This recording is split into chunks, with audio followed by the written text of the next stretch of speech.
the Universal Wrestling Podcast.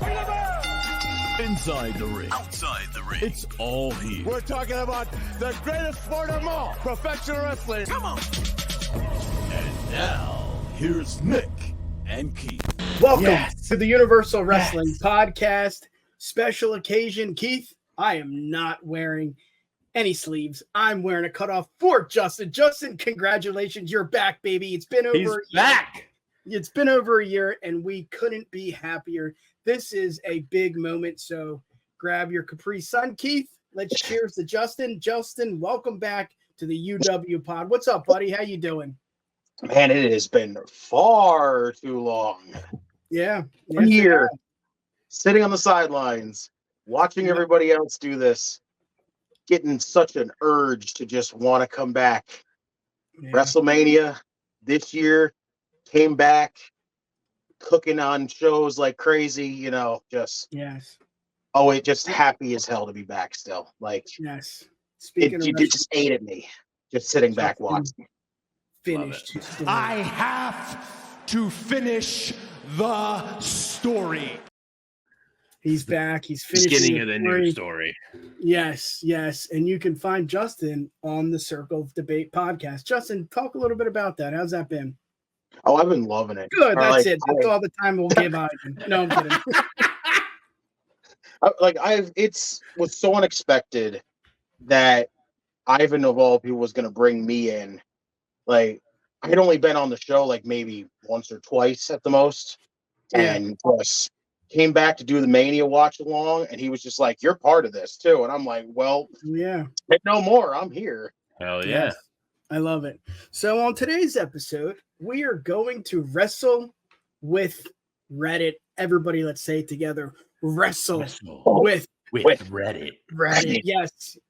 And Keith, we had a lot of fun the first episode. Oh, hell yeah. Of wrestling with Reddit. And we're going to wrestle with Reddit, but with Justin in time. And what's your new moniker? What do we got here? I'm called the Redeemer. The Redeemer. Damn. Yes. In time, I call myself the Redeemer.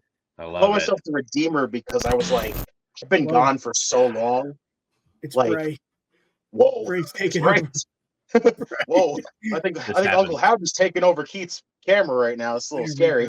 Keith, what happened? Bray got I don't know, man. I didn't even touch it this time. Sometimes if I touch it gets all funny, but I didn't even touch it this time. Uncle Howdy took over your camera. He did. Yeah. He's here. Well, gentlemen, Keith is here. Justin, you are here. I think it's time to crack open some cold ones and let's wrestle with Reddit. Here we go. Crack open a cold one. Yes, sir. Let's crack open a cold one and wrestle with Reddit. Tonight on the menu, Keith, Justin, I have an IPA from Neshaminy Creek. Really good, man. Keith, what you sipping on? You already know what I'm sipping on. That Pacific Cooler game. Yes, sir. Capri Sun, hook them up with that sponsor.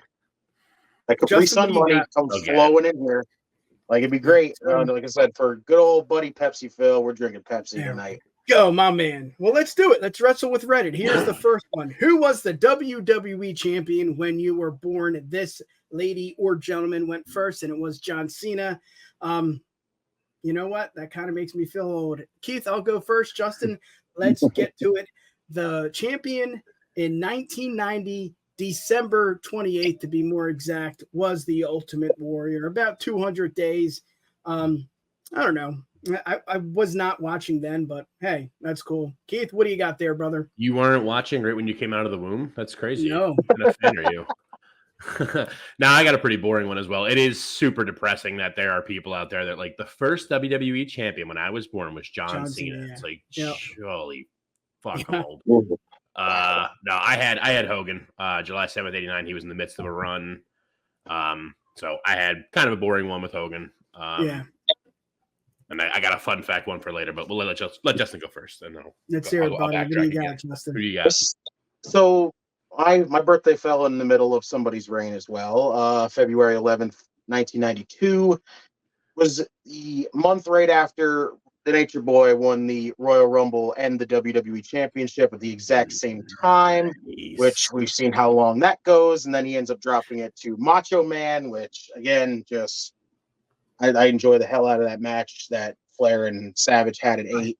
It's one of those, like, underrated things out of a show that gets a lot of hate sometimes once in a while. But and I've never really been the biggest Flair guy, like, as well. So, but yeah, Flair's definitely, you can call him a legend all you want. I always agree with that. But again, I'm just never been the biggest Flair guy. No, I hear that. Yeah, I feel like I kind of like grew out of Flair. But with just mentioning that, I also happened to look up who was the NWA champ at the time, because it was still NWA World Championship Wrestling in '89. Flair was the reigning NWA champ on my birthday originally. And the real fun fact was that the following year, on my first birthday, on July 7th, 1990, is when he dropped it to Sting at Great American Bash, which I thought was pretty cool. I get that. I'm pretty sure, I'm looking down at you there, big man. I'm pretty sure that one was Sting's first NWA reign in 90. First or second. I want to say it was the first, because I feel like it was supposed to be him beforehand, but then he got hurt. So Flair was like, nah, I'm holding on to it till he gives it back, because I said I would give it to him. I think that was that time. I believe you're correct there. But yeah, I thought that was kind of cool. So on my first birthday, I'm smashing cake in my face, and Sting's holding the NWA title for the first time. It's pretty sick. Showtime! That's right. So it looks like Warrior beat Hogan in, I think, Atlantic City or maybe Toronto. I don't know exactly, but he held it for 293 days, and it was his first title reign. So that's pretty cool. Is that the one when he lost to Slaughter? I don't know, but I think it is. It said something like he also won the Intercontinental Championship. Yep, this was after 6 then. Yes. Okay. Yeah, because 6 is when he beats Hogan. That's and why then we have you on, brother. Yep. He loses the title to Sergeant Slaughter when he joined with the Iraqi sympathizer thing. Yes, I remember that, right? I was there. And they had to move the next one because of bomb threats. Yep. Yeah. AKA no one bought tickets. Anyway. Let's get to the next one here. Wrestling with Reddit. Let's go to more a modern take here. Should this happen? Yeet, yes or no? Justin, we'll start with you. Should Jey Uso finally become the WWE World Heavyweight Champion? Let's hear it. I don't know. I'm going to say it, and I'm going to say it right loud and proud. Yeet. Absolutely. Like, I think Jey Uso has proven himself enough by himself. Like, my one concern right now is where is it going to lead with the current Bloodline story now? Because I still have this weird gut feeling that somewhere along the line, he's going to, like, get sucked back into this. And he's going to be, like, watching it from Monday Night Raw, just seeing it all go down, and every week just watching family get wrecked by other family, quote unquote, if you want to say, and just watching them. And then he just eventually goes to Adam Pearce and just goes, listen, I know, like, I came over here to get away from the Bloodline stuff, but, like, I got to go back over. I need you to send me over to SmackDown, trade me somehow, whatever you got to do, just get me over there, because I have to help the family right now. Like, I could just see that happening. But I absolutely think, like, if they don't go with this, because the people are behind Jey big time. And I think that's what they really want. They want to see Jey with a title, whether it be mid-card or the world title. Like, I think with Jey basically teasing what he did on Monday, that he's going to be in Money in the Bank, I think his odds of winning it are going to be very, very high. And we might actually see Jey Uso with a world title coming very soon. So I'm sticking with Yeet. Yeah, Keith, it's just, I know I said I'm eating my words on Liv, but I think that's more of a story base, and that's why it is entertaining. I'm not a big Liv fan, but I think what's happening with, the storyline, it's really helping. It's enhancing the storyline. Now with Jey, I mean, this guy it's the next best thing I can compare it to is someone like an LA Knight, where it's just been a grassroots. It's just been growing and growing and growing, and having PLEs in other countries helps the movement, helps the push. Yeah. But just alone, he being who he is has helped the push, has helped the movement. You know, it's not, again, when we talked about LA Knight, we said, you know, similar to the Yes Movement, it's similar to Kofi Mania. This is just, it's gradual and it's been building. The bloodline storyline has helped him, but him just being him, you know, that's it. You know, that's what's making this so much better. We can look at him and not like an everyman, but we can say, okay, I can understand, I can comprehend, I can relate to Jey Uso. And, you know, I don't know exactly if it's going to happen. I think what Justin said, and they teased Money in the Bank, you know, that is a good, you know, if you're looking at, you know, certain things here, if you pinpoint that's it. That's the next step. This is not Vince McMahon's reign. This is not his regime. Money in the Bank really means something. It looks like that's what it did for Damian Priest. So I'm all for it. I'm going to say no, unfortunately. I just don't know if he has the actual manpower. And also what Justin said, or was that you, Keith? No, it was Justin. Maybe it was you, Keith. I don't know. But when it was Justin, because you didn't say anything. Okay, I'm done. When I knew you get there, that's fine. When Roman returns, he's essential for the storyline to continue. And I just don't know. Maybe he gets lost in the mix, but promising. And then I'll shut up. Money in the Bank. If he's in that match, there's no way, no how, unless Roman Reigns returns and, you know, knocks him off the ladder and he cannot become the Money in the Bank briefcase holder. But again, enough of that. Keith, what do you got here? We're like the three bears here. Justin's a yes, you're a no. I'm gonna be right here in the middle where I am in the little column here anyway. I want it to happen. I think it should happen, but it's like a tentative one. Like I feel what Justin said about like the kind of the grassroots, the LA Knight, like they're behind him that way, just like they were with LA Knight. They already dropped the ball on that by not having LA Knight, Logan Paul at WrestleMania because they're stupid. We are getting it though. I digress. I know, and that's great. It should have been in front of us in Philly. That's all. I'm not bitter. Anyway, I think this should happen, but it needs to be. For as much as like with LA Knight, it was like, nah, give him a title while he's hot, like stay behind it, strike while it's hot, all that and everything.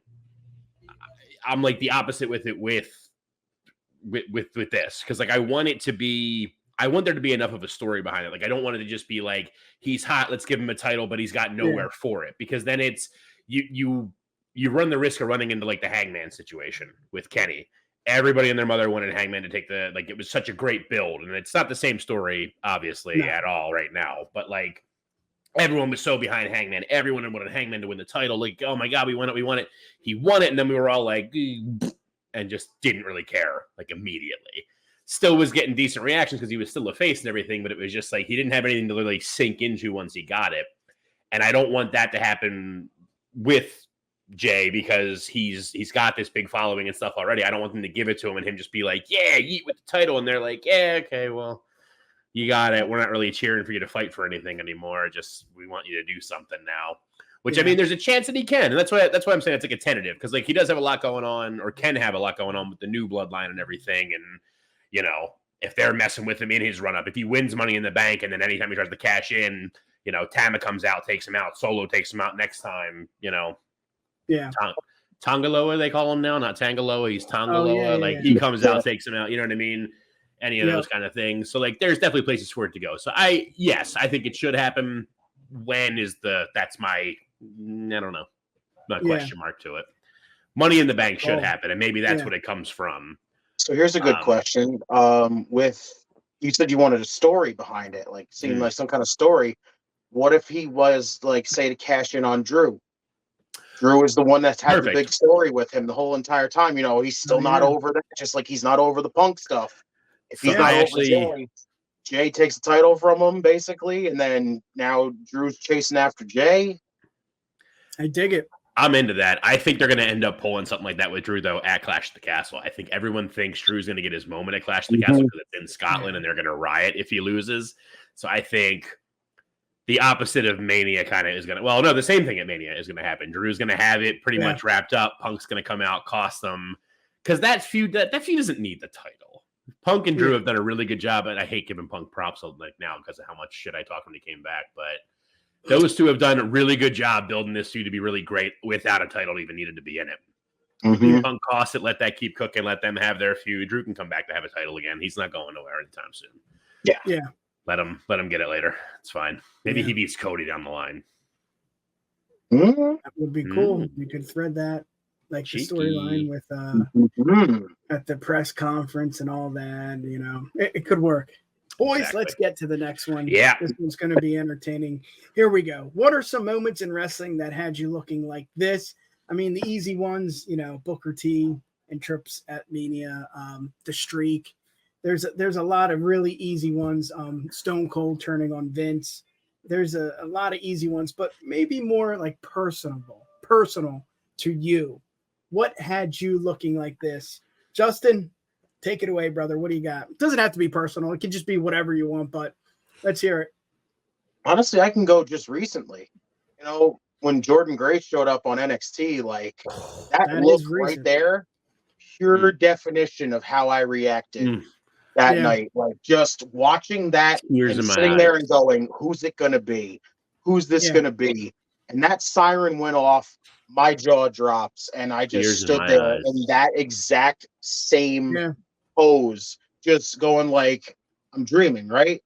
I'm dreaming, right? And I'm just like rubbing my eyes and looking at the screen and going, no, I got to be dreaming. I got to be dreaming. And I did it again. And then I'm like, wait a minute. What? Like, just so unexpected that everyone just like, God, it's still just crazy to see. It is crazy to look at right now. Yeah. I love it. What do you got here, Keith? Tears in my eyes when it happened. I'll double down the same thing when she grew up at the Rumble. Even that was like I couldn't believe that. I remember Nick texting me because I wasn't able to watch the Rumble this year like live or whatever, and I had just been scrolling Facebook like earlier. Like I was at my in-laws were ever hanging out and was like wasn't able to watch, but you know you scroll through Facebook and there's the clips that pop up because obviously we're wrestling fans. We follow WWE on Facebook, so like. Yeah, scrolling through, and I just saw like a clip popped up. I didn't even have anything. It didn't even say her name or anything, but it had like the 3 like siren emojis.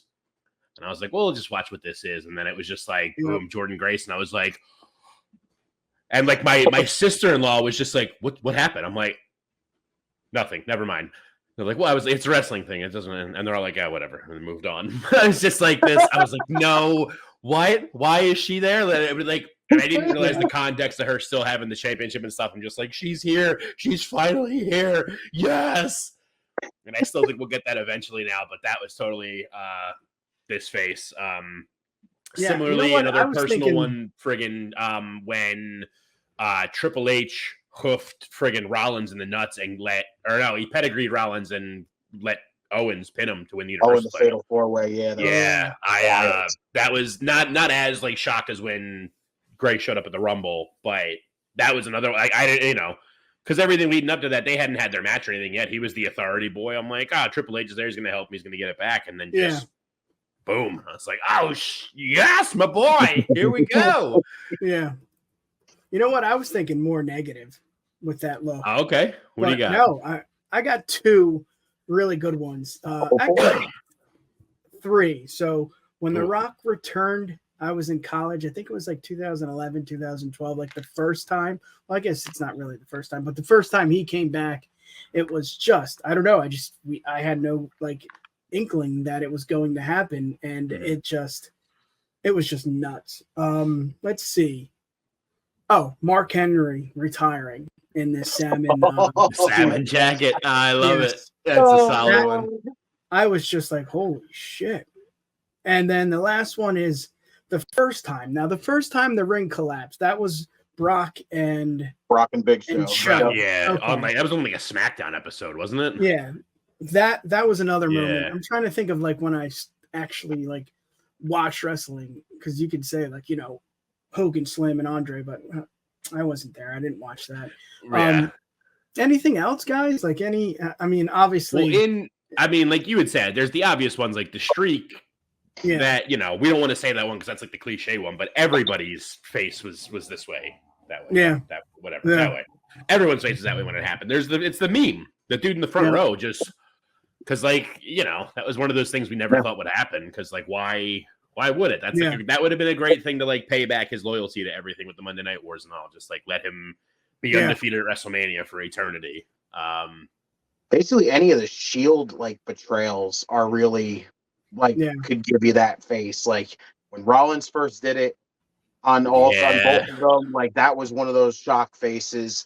When you know Ambrose turned on and Moxley turned on Rollins the night that Roman went out with leukemia, like definitely one of those shock moments. Like you just be like, no, really, why now at all times? Like we're all sitting here in our feels, you know, watching, you know, just after this big shocking reveal that Roman's going to be out because of leukemia, and then Rollins and Ambrose go out there and just basically go, hey, guess what? We're going to have Ambrose turn on you. Cool, like. What a freaking moment. What a time. Right? I mean, even more recently, I didn't pay for it, but I did watch the highlights. MJF returning. That was another jaw dropper.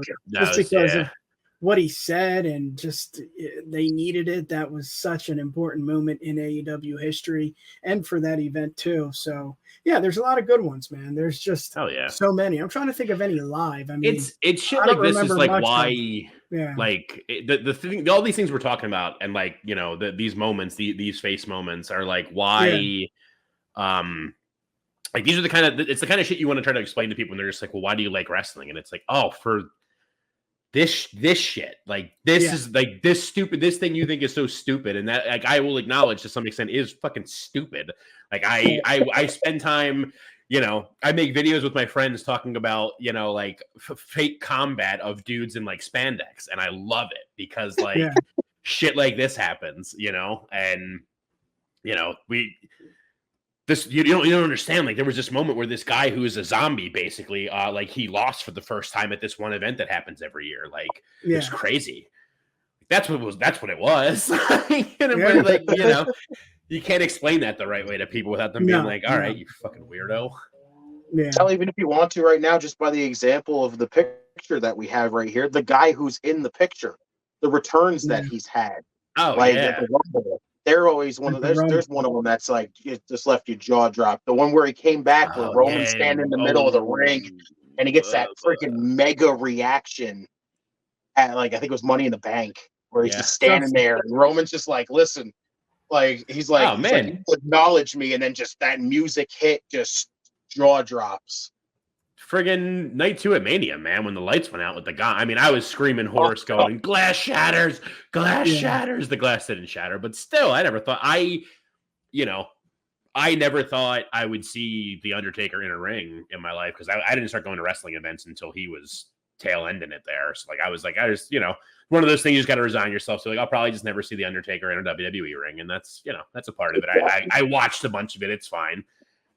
You know, being there, right there, man. Being there a few deep and just boom, and the lights go out and just like I'm already screaming because I'm hyped, and then like, you know, screaming myself a headache and like hearing on video my voice disappear because I'm just screaming too. Can't believe it. Yeah, man. I told you that. Justin, I love it right there for me. Justin, I'm going to put you on the spot. Oh shit! What is the origin of this meme? When was it? Do you know? I'm like, I wanted to say WrestleMania 29. I think I know it. I don't know the event that it happened on. I think I know what it is. Go for it. I thought it was WrestleMania 29, where he. I think it's the triple threat with Triple H, Shawn, and him. And Shawn hits the super kick, first move of the match. Yes. Like, bell rings, sweet chin music to Triple H. You know what? And I can hear Matt Striker. He's just Yep. Stunned face, like. Yep. One of Striker's best calls. He's had a lot of good calls, but that's another one. Let's get to the next one. Here we go. Speaking of jaw dropping, there are a few wrestlers out with injuries or just taking some time off. So what do we got here? We got Seth Rollins taking some time off. Uncle Howdy, he's going to debut soon. Roman Reigns, he's going to come back anytime now. It seems like Rhea Ripley is nursing an injury. She'll return. CM Punk, he's should be returning anytime soon. And Keith, your favorite, Charlotte Flair. I'm going to let you go here, Keith. Which one do you think will have a bigger pop? It's an easy answer. It's the two in the middle. Roman will have a bigger one than Rhea, but it's those two. I think when Roman eventually comes back, because of, especially with where we're going right now with the bloodline and everything, I'm in that camp that we're going to end up getting bloodline classic versus bloodline Wolfpack, whatever, at War Games. They're going to have a War Games match, Survivor Series, and it's going to be Roman, Usos, and The Rock, maybe, if they can get him back and he's willing to do a War Games match, which I don't know how great that'll be, but versus the other four, the new Republic over there. So yeah, when he eventually comes back, come on. We talked about this when it was like actively going. The Bloodline storyline was just fantastic. He's taking his time away. He deserves he's got a well-deserved break going on. Awesome. When he comes back, he's going to it's going to explode. And Rhea, it's mommy. Yep. She's going to get a huge pop. Charlotte probably will get a decent one too. I won't be that much of a shitty person about it, but I'm not going to pop as huge for that one. For Rhea and for Roman, I'm going to pop huge. But the rest of them, Uncle Howdy's going to get a good pop. But like we were talking about last one we did here together, I'm like, I'm starting to get to the point with that one of like, let's just do this, man. I'm a little bit over QR codes and scanning and listening and having to reverse audio on stuff to get a message and everything. Like, it was cool for a little while. It's getting a little long now. That's going to be cool though. Rollins just went away too soon here, so that's going to be. He'll get a big pop when he comes back, but it's going to depend on when he does. If he comes back like this week, it'll be big, but not as big as Roman's is going to be whenever he comes back. No. Yeah, I'm with you on a few of those, but I'm gonna go with CM Punk. I think it's just going to be a bigger pop, just because we have not seen him wrestle in a long time, and just when the music hits, like, you're gonna know he's back, and it's time to lace up the boots and get in the ring. For Charlotte, the only way I can see a pop is if Ronda is in the ring and she's no longer with the WWE. So I don't know why, I'm a big Charlotte fan. I don't see it. I don't see it happening. Howdy, I think it's more of a mysterious thing. Maybe when the lights go off for the first time and he appears, maybe that's the pop we're looking for. But I think Punk's going to get a bigger pop than any of these guys or gals in the picture. It's just maybe it's going to be in Chicago. I do not know, but I'm with you, Keith. Seth, he's great. There's not going to be a huge pop. It's just too soon right now. Yeah, we're just going to expect him. And then Roman, I don't even know if that's going to be a pop. I don't know how it's going to work, but I know it's going to be fucking amazing, and I can't wait. Justin, what do you got here, brother? See, I'm locked in on this one, and it's got to be Roman. Like, Roman to me just feels like it's going to be this uber freaking reaction when that choir hits in the beginning of his theme song, and they hear that freaking place is going to erupt. Like, they might, if it has a roof, it's gone when Roman shows up. Like, they've been literally chanting, "We want Roman." Oh, good point. It's not shown up. When that man does show up, crowd's going to go ballistic. Absolutely. Like, Rhea, I can see her getting a good reaction, like an amazing reaction when she comes back, but I just can't see it bigger than Roman's. Punk even, I could see him getting a good reaction. Like, I don't even think he's honestly going to get a better reaction than Rhea will, honestly. I think Rhea would get a better reaction than Punk. Yeah. And like, coming from this, listen, I'm starting to be on the side with CM Punk here. Like, I'm happy with CM Punk. I haven't had a reason to really hate the guy whatsoever.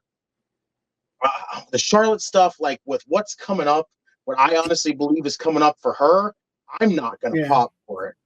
Like, I'm not going to have a reason to enjoy it. But people in the crowd, I can see them popping for it, but it's not going to be as big as Roman's. Howdy, same thing. Like, when that friggin' reveal finally shows up and if we get the full-on Wyatt 6, crowd's going to go crazy, but it ain't going to, again, Roman's is going to just trump this. And even Rollins comes back, crowd's going to go crazy, but like, Roman's is going to be like out of this world when that music hits right now, because they want him back. They see the intrigue on the story right now with the bloodline.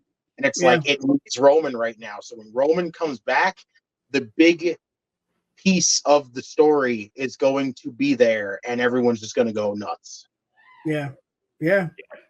I still disagree with you too, but hey, that's what wrestling's all about. You're allowed to be wrong. It's fine, dude. Yes. Let's get to this one. This one's fun. Name a forgotten faction. This gentleman or gal went first. Lucha House Party. Hell yes. That one? Okay, that's what it is. Okay. Keith, what do you got here, brother? Can you name the people in Lucha House Party, Nick? Let's see. So, there you go. That's the easy one. Something with an M. Mask. Give it to me. What is it? Grand Metalik. Grand Metalik. Yep. That's the one whose face is all fully covered. The other one we saw at MLW. Right. Yes. Give me the first and last initial. LD. It's two names. Lorado, L and then D. Lorado del. I don't know. What is it? Lindsay Dorado. You were there. All right, I'm impressed. There we go. Vice versa. Yeah. Of course, the easy ones, but let's see what you got here. So the faction, forgotten faction. There's a ton. I mean, the easiest funny one to say the Forgotten Sons. Everyone forgot about the Forgotten Sons. But no, I have a couple. I got a couple. I jotted down for it. The Union. Yes. The Union. The Union. Who was in Union? What was it? It was Mankind, Test, and Shamrock. No. Oh, okay. Mankind, Test, and Shamrock, I believe. More might have joined. And Big Show. You're right. There was those four. Show, Mankind, Test, and Shamrock. And then it was something else too. It was like they were the Union, but it was like the Union of People. Yes, UPY. It was up yours. Yeah. Union of People you ought to respect, son. Yeah, that's a good one. I think it was the Union of People you ought to respect, son. Was up yours, but they just called them the Union. The Un-Americans, which also hilariously also featured Test for some reason. Unless I'm mistaken that Test was in the Union. Maybe Test wasn't, and I'm just thinking of the Un-Americans. No, he was. I just looked it up. It was Un-Americans was Test, Christian Regal. Well, Christian and Lance Storm, and then Regal joined later. And then the Voodoo Kin Mafia. Throw a little up to TNA. The Voodoo Kin Mafia. And then my last one, just because it was like gang warfare, Attitude Era and everything. And I just saw something that was talking about one of them today, the friggin' Disciples of the Apocalypse. Like, they might not be forgotten because everyone remembers like the gang warfare thing from the Attitude Era. But like most of the time when everybody thinks of that, or at least for me, when I think of gang warfare happening, the first thing that pops in my head is Los Boricuas, obviously. Yeah. Or no, that they pop in first, even though the nation was bigger. So it's in my mind, I think, gang warfare. It's Los Boricuas, the nation, Truth Commission, which I don't think was part of it. And I always forget the DOA is there because I forgot who was even in DOA. I remember their names. There was like 8 Ball and Chains, and I think one of them's name was like Smoke, maybe. That might be wrong. Skull, I think, was one of them. Skull, that's what I'm thinking, not Smoke. Yes. Yeah.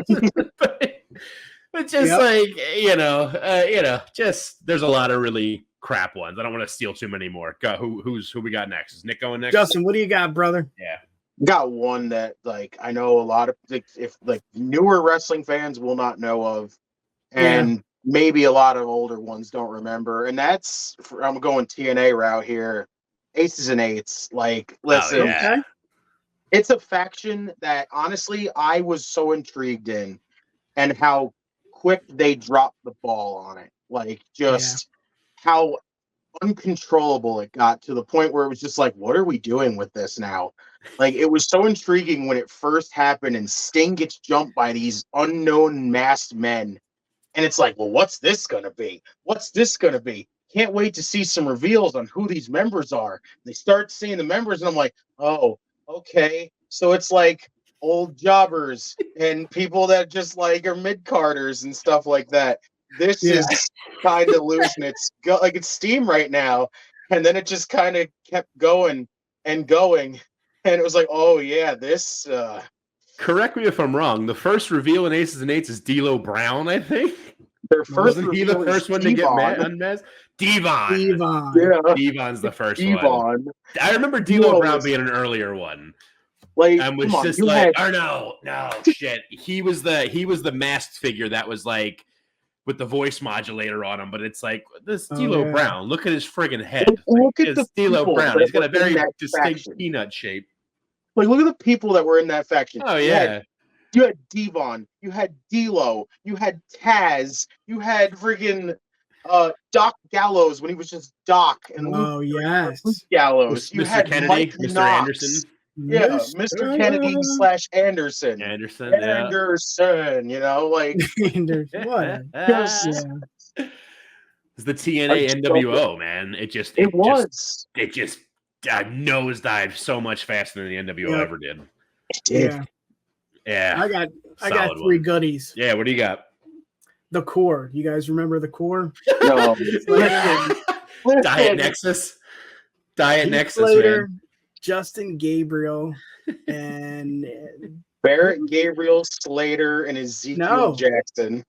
I don't think was it Wade. Yeah, it was those. Yeah, Wade he was the leader, there. but no leader. There was no. Leader. There was no leader. Yes, they were equals in the Core. The other one was a shit. WWE's version of ECW, the New Breed.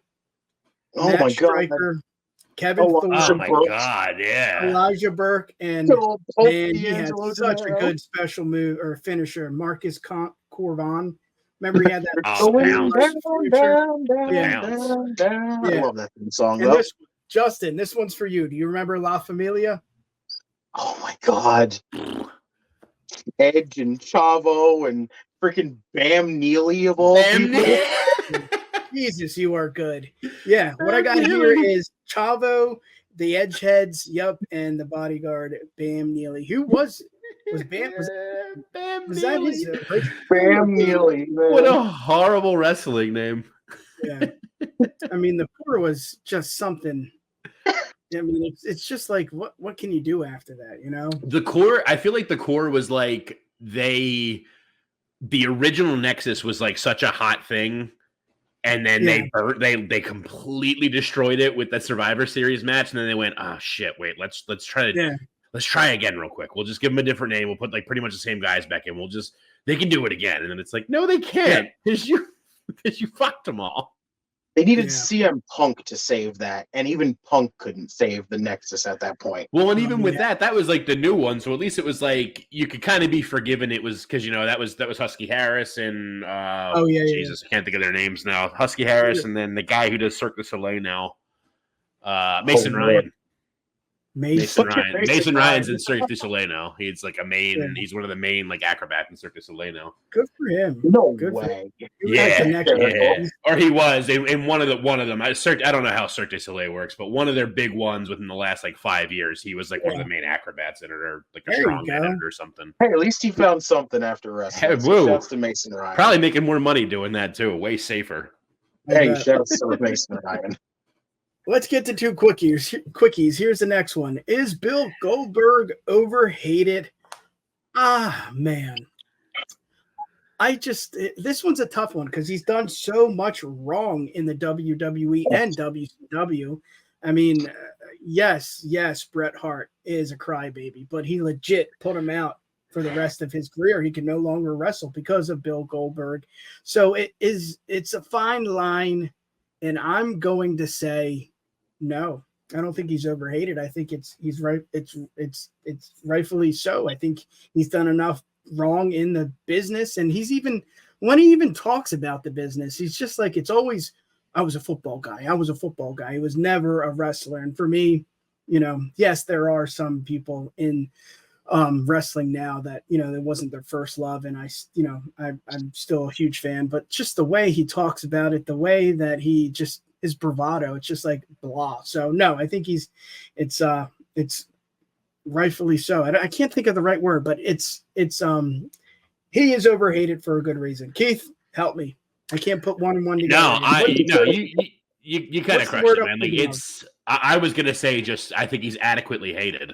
Because I don't think I do think he's maybe a little over hated, but I don't mean that in a way that like, oh, he's done so much more and I think there's a lot more heat and hate all over him because of the stuff with Bret Hart, and I understand all of that. But I also am in the mindset of like, some of that is like makes me like him more because that happening with Bret Hart. I don't mean that I like it that like Bret Hart can't. I know what you mean. But like, yeah. The fact that that's a thing that happened is one of the funniest things in the world to me about Bret Hart. Bret Hart will like go out of his way. You could walk up to Bret Hart and be like, "Hey, Bret, do you like Coke or Pepsi?" And he'll be like, "Well, you see, I'm a big fan of Coke, but you see, Goldberg kicked me in the head and fucking ended my career because he's so fucking unsafe in the ring." Like, he'll just find a way that has nothing to do with anything to bring it around to be like how much he hates Goldberg, and it's one of the funniest things in the world to me. I just saw it recently. Like, I was a thing from a couple of years ago. He was talking about like Jericho or something in WCW, and he brought it around to talk about hating Goldberg. And I was like, this is gorgeous. He just steps over lines to say how much he hates Goldberg, and I get why and everything.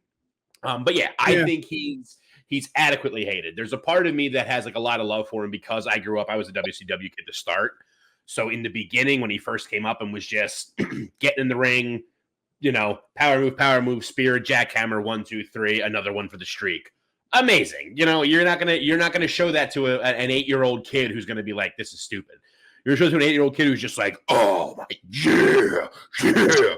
oh, fuck yeah. I remember making a sign for a wrestling show I never went to that I put in my room that was like Goldberg, the real reason the Titanic sank. Like he was the man for me for a while, but then.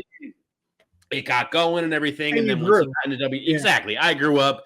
He got into WWE, started thinking he was bigger than he was when he's going against other people that are like also really good and like changed the industry and everything too. And like you said, really, man, where a lot of it comes back for me now, where I lean more toward the hated side with him is like the way he talks about stuff now. Like the whole thing with Asuka having the big streak in NXT when it was going on, and they said something about it. He like acknowledged Asuka online and was like, "Oh, you're better than I ever could do it." Blah blah blah blah. Fast forward to like when was that 6 months or so ago, or whatever. He's on some podcast and being like, "Oh yeah," and then they had some girl, Asuka or something. She took my streak. Like, don't be a douche. You did pick one lane or the other, you idiot. Like, And then just all this stuff, whether it's his fault or not. Him taking the belt off Bray, even though it was in Saudi Arabia, like that should have never happened. He never should be KO for it. Like you have him as a nostalgia act. Don't beat the younger talent and hold the title. You're old. It's all right. Yeah. Drop and taker on his head. There's another thing too. As much as what you said about Asuka, I think that's just, picture perfect. That's it. That's exactly why I think he's not overhated. I think he might be underhated at this point. But the one last thing I'll say, and then I'll pass it to Justin.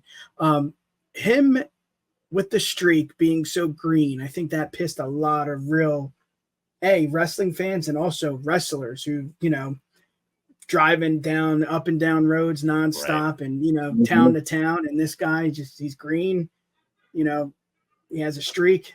Unbelievable. It was a really good, I guess for wrestling fans, it was, for me, I'll say it was exciting. It was entertaining. But Justin, what do you got here, brother? See, I've understood why the people give him hate. Like I was like with Keith. When I first started watching WCW, Goldberg was the guy to watch. Like, it was like basically like 3 moves, jackhammer, spear, and like here and there, maybe a suplex or something, maybe. And he was just like, he was that guy you wanted to see. And then it's like when you saw him when he got to WWE, you could kind of understand like the Bret Hart stuff, absolutely like justified as to why Bret hates him. I understand all the time, like why that man does like, and again, seeing him go full circle to just go from like one conversation to just, I fucking hate Goldberg. Like it's fucking hysterical to like watch. Like the WWE stuff, like just absolutely shows you why he gets so much hate. Because just having him beat like Kevin Owens, what was the point of that? Having him beat the Fiend. Oh, I gotta freaking beat the Fiend because I gotta look like a superhero to all the kids. What? No, we have a freaking like Fiend. We have the Fiend right now who's in the process of being built up to look like an absolute freaking unstoppable being right now. And you just go, well, guess what? I gotta put my cape on and be Goldberg. Like, no. Yeah. Absolutely not. Like, even with the Dolph stuff, like, there's no way. Like, Dolph should have beat him too. Yes. When they had that match, like, that would have been like, we get it. Braun beat him at WrestleMania, like the freaking COVID Mania. We understood, like Braun and him putting over Braun, like we couldn't get Roman to go over Goldberg, so we had to have Braun do it. But at least Braun went over on him. Like that was the one thing that he's like actually done correctly. Yeah, was there. And even like with the Lashley stuff, like when he had the matches with Lashley, he didn't. That was so confusing. It was so cringe, man. That match, really was. The match itself. I remember watching that. That was another Saudi special one where, like, I remember watching the match itself and being like, "This is all right. It's just two big guys, like power moves and stuff. That's fine." And then he wins. Already a problem. But then he looks dead at the camera and is like, "That's what happens when you mess with my baby," or something like that. And I'm like, oh yes, because the kid was your baby's like 17 and you're like 60. Don't do that. If you're trying to be the cool guy, don't do that. Nothing against. I love my son to death, and he will always be my baby, even when he's fucking trumping me in size when I'm like 65. Whatever. No big deal. He'll still be my baby then and everything. I'm not a pro wrestler though, who's just trying to look like a badass spear and people going, "Man, mess with my baby." Like, no. Yeah. I'm going to be the feeble old man just being like, "Well, he's still my baby, and he changes my diapers now, no, because I can't shit." Yeah. So, well, Justin, what was that the time when he was? Go ahead, my bad. Yeah, basically in the end, the hate is summed up and it's justified in the end because it just Goldberg's feels like he's just got a massive ego, and it's just I got to look like super strong superhero, and that's about it. And that's what sucks. Yeah, Justin, was that run with Lashley? Was that in between where we thought maybe Lashley would go finally one-on-one with Lesnar, and maybe I don't know. I feel like wasn't that it was okay. I thought so. I think that also brings a lot of hate. At the end of the day, he's just a certified, dope in my opinion.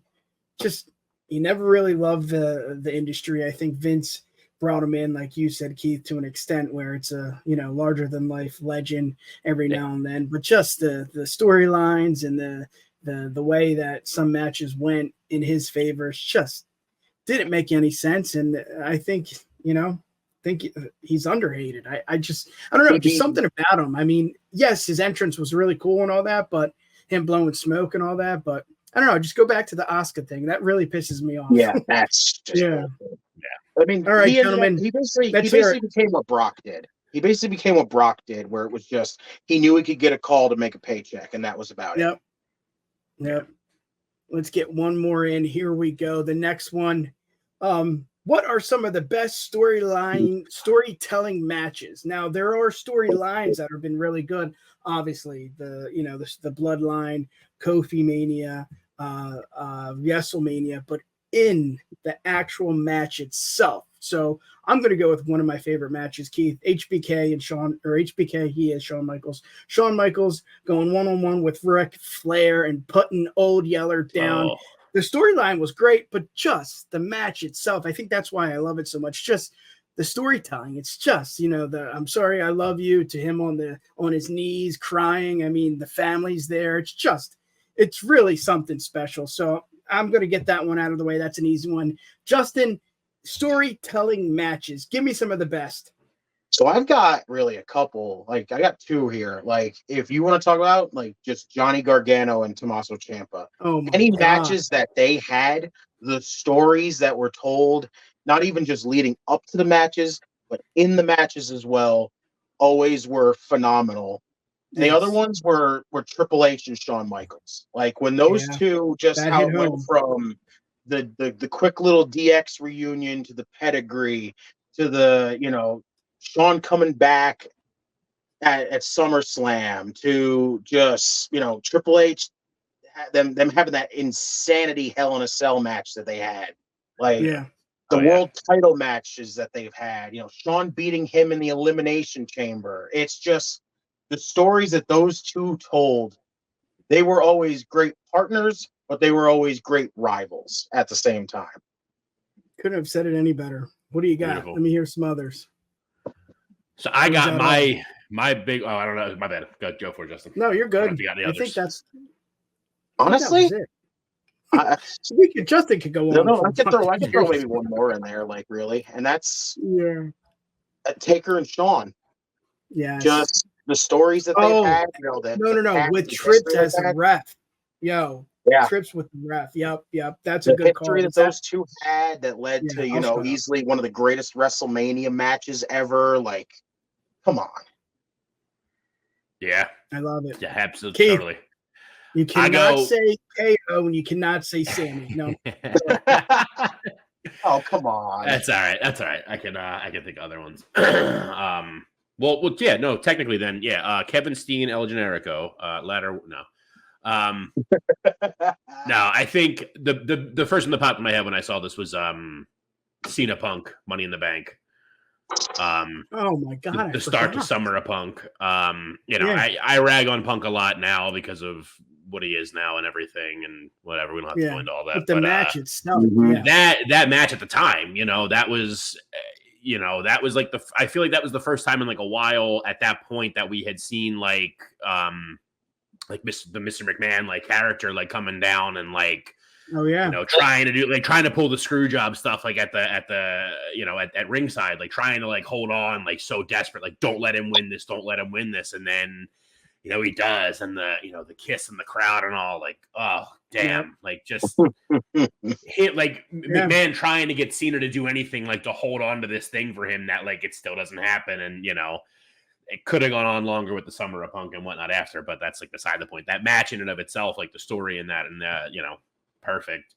The picture here for this is, in my opinion, the best storytelling in a match. The double turn of Austin never tapping out, just passing out with the blood streaming down his face. Perfect. You can see the faces of the guys in the back. The one next to Austin's head like says it all.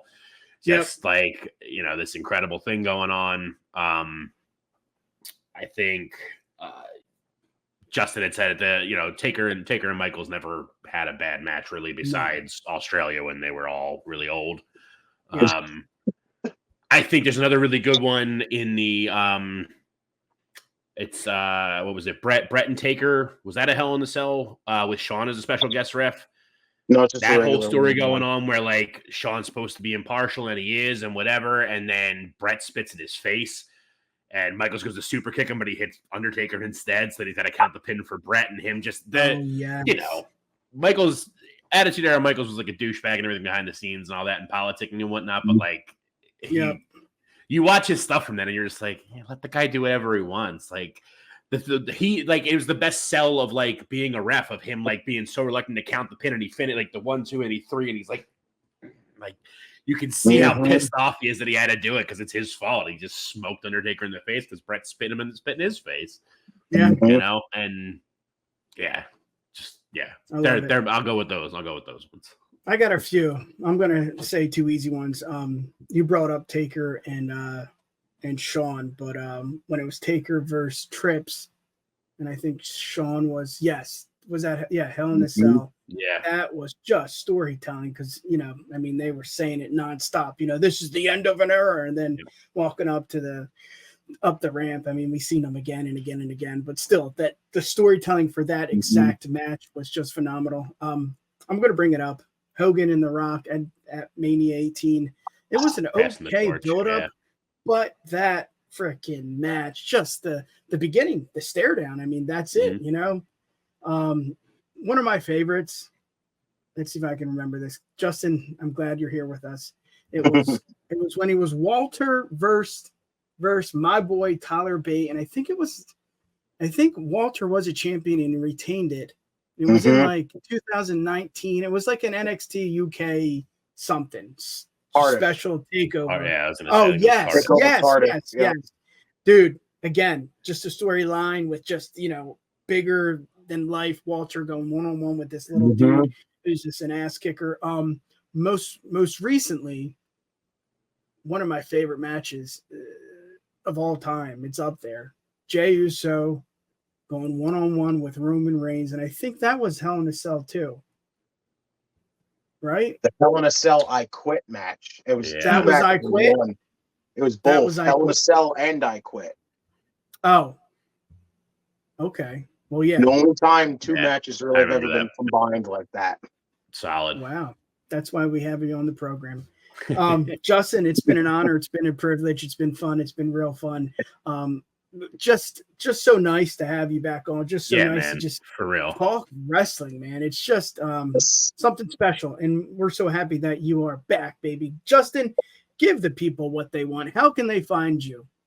You can find me on X at JustinTime211. You also find me on Facebook, so follow me there as well. Follow my co-host, my brother, at JeremyInTime721. In Time Wrestling Podcast is coming back soon. I don't really know exactly on a set date, but it will be back. So keep your eyes peeled. I love it. I love it. And Circle of Debate. We can find you on Circle of Debate. Catch me on Circle of Debate. Catch me going everywhere. I haven't been listening very well tonight. Did you say that? My bad. Keith, give the people what they want. How can they find you? You already know. You got me on X and on TikTok at Keith of the Ring, and then I'm on Instagram at _Keith of the Ring. Yes, sir. And you can find us right here on the UW Pod. Keith, Justin, we do have a fancy website, uwpod.com. You see those things right below us. Those are our handles. X at the UW Pod, Instagram UW Podcast. I don't have to repeat it. Pause the video, type it into your web browser, and check us out. Thank you again for tuning in. Have yourself a good weekend. We'll see you next time right here on the UW Pod. Yeah, baby. And here it comes. Thank you for listening to another edition of the Universal Wrestling Podcast. Like that blood up and say. Check us out on the web at uwpod.com. You've got mail. Or send us an email. info@uwpod.com. Universal Wrestling Podcast. Nobody does it better.